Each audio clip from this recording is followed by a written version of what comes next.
Hello guys, welcome back to my YouTube channel Art Gyan Kala. मैं हूं ज्योति चौहान आप लोगों के सामने।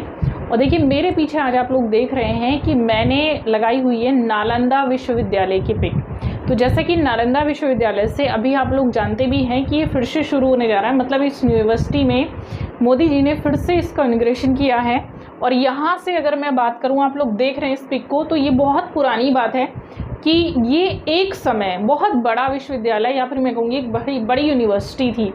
तो इसका जो इतिहास है वो क्या है, तो इतिहास के बारे में अगर हम बात करें तो जैसे इसके नष्ट होने में अलग अलग जो है घटनाएं या फिर मैं कहूँगी अलग अलग तथ्य जो है लोगों के विद्वानों के सामने आते हैं। बट यहाँ से जो एक तथ्य सामने आता है वो ये आता है कि इसको खिलजी के द्वारा जला दिया गया था। अब जानते हैं इस नालंदा विश्वविद्यालय में यहाँ पर एक समय प्राचीन समय में 10,000 जो यहाँ पर 10,000 स्टूडेंट्स यहाँ पर पढ़ते थे, मतलब विद्यार्थी पढ़ते थे। और उनको पढ़ाने के लिए 2,000 शिक्षक यहाँ पर थे। यहाँ पर आप जानते हैं 7वीं शताब्दी में कुछ चीनी यात्री हुएनसांग ने स्वयं यहाँ पर शिक्षक कार्य किया था।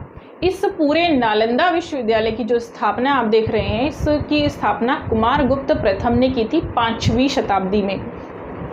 यह महायान बौद्ध धर्म का केंद्र था। यहाँ पर महायान बौद्ध धर्म से संबंधित अन्य धर्मों की भी, जैसे हीनयान बौद्ध धर्म की भी शिक्षा यहाँ पर दी जाती थी। तो एक बहुत बड़ा केंद्र था ये। अब सोचिएगा उस समय ये कहाँ पर है, तो ये जो आप देख रहे हैं ये विश्वविद्यालय है, ये करीब पटना से, बिहार के पटना से 90 किलोमीटर की दूरी दक्षिण पूर्व पर स्थित है।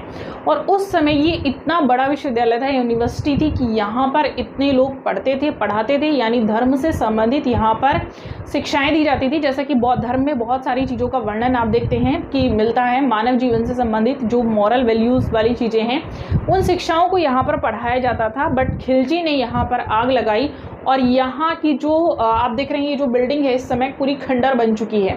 तो ये फिर से जो है इसका निर्माण होने जा रहा है, या फिर मैं कहूँगी ये जो बिल्डिंग है फिर से बनने जा रही है और ये फिर से पहली जैसी यूनिवर्सिटी बन जाएगी और यहाँ पर बिल्कुल पहले जैसी जो है पढ़ाई होगी। देखिए, बख्तियार खिलजी ने यहाँ पर जिस समय आग लगवाई थी, कहा जाता है कि यहाँ पर इतनी ज़्यादा पुस्तकें थीं कि जिस समय यहाँ पर आग लगी थी तो वो करीब 3 महीने तक वो आग कंटिन्यूसली जलती रहती थी। इसके बारे में वैसे आप देखेंगे कि जैसे बहुत सारी चीज़ें हैं। अगर हम बात करें कि जैसे कुछ लोग कहते हैं कि ब्राह्मणों ने ही एक बार इसका विनाश किया था, उसके बाद लास्ट जो है खिलजी ने किया था।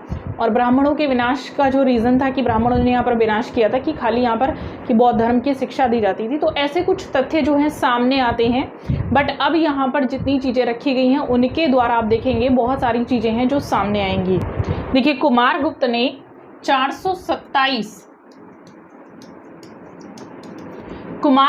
यहाँ पर आप देखेंगे तो 427 ईस्वी में यहाँ पर इसकी स्थापना की थी। और कहा जाता है कि यहाँ पर 12वीं शताब्दी के अंत तक, मतलब 12वीं शताब्दी में भी 12वीं शताब्दी के 800 वर्षों तक अंत में भी यहाँ पर ये काम जो शिक्षा का कार्य बहुत बड़े रूप में चल रहा था। जानते हैं इसकी शिक्षा जो थी, इसके जो आसपास के क्षेत्र थे, इसकी शिक्षा ने अपने आसपास के क्षेत्रों को भी अपनी ओर आकर्षित किया था। 2006 में अब्दुल कलाम ने इस संसद में इसके पुनरुद्धार का प्रस्ताव रखा हुआ था। लेकिन आप जानते हैं इसका जो प्रस्ताव है वो तब से चला आ रहा था, लेकिन कुछ चीज़ें समय के अकॉर्डिंग होती हैं या फिर समय लगता है। जो कुछ अच्छा होता है तो उन चीज़ों में समय लगता है। वैसे यहाँ पर आप देखेंगे 2007 में आप देखेंगे कि शिखर सम्मेलन हुआ था। उस शिखर सम्मेलन समारोह में इस पर चर्चा की गई थी, इसके पुनरुद्धार पर चर्चा की गई थी। लेकिन भारत की संसद में इसका जो अधिनियम है वो 2010 को पारित किया गया था और 2014 में यहाँ पर प्रथम बैच स्टार्ट किया गया था। मतलब अगर हम बात करें तो नालंदा यूनिवर्सिटी केंद्रीय विश्वविद्यालय के रूप में यहाँ पर 2014 में इसकी स्थापना की गई थी। तो आप देखते हैं जो इतिहास है नालंदा विश्वविद्यालय का वो काफ़ी पुराना है। यहाँ पर बहुत सारे ग्रंथ आज भी रखे हुए हैं। बहुत सारे ग्रंथों का जो इतिहास है यहाँ पर सुरक्षित है। यहाँ से कुछ शिलालेख भी हमें प्राप्त होते हैं। मतलब ये महायान बौद्ध धर्म से और हीनयान बौद्ध धर्म का जुड़ा हुआ एक केंद्र था, यहाँ पर शिक्षा दी जाती थी। तो ये थी जानकारी आज के नालंदा विश्वविद्यालय की। आगे मिलेंगे एक नई वीडियो के साथ, तब तक थैंक यू सो मच।